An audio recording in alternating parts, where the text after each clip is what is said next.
Is there a tax exception applicable on second house loan? To clarify such doubts about second housing loan, we have a chartered accountant specialist, Mr. Gopal Krishna Raju, with us. Gopal, could you please elaborate more on this? You can take more than one housing loan, guys. So, housing loan 1, housing loan 2, and all you take it. But per person per assessee, the 24, section 24, subclass, we have a deduction under income from a house property. So, an income from a house property, 24 subclass 2, that interest deduction is restricted per person per assessee is only 2 lakhs.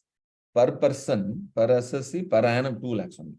You can have multiple housing loans also. Okay. So even pre-construction interest, current year interest, second loan interest, full milke 2 lakh only.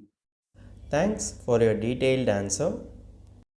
If you have any doubt regarding this or any other financial or investment decision, don't hesitate to book an appointment with our financial expert. The link to the appointment is given in the description below. And also, would you like to know more about finance and investment? Then we would recommend you to attend our live webinar. The link to the webinar is also given in the description below. The webinar is absolutely free. If you like this video, hit like, and if you are new to our channel, please do subscribe.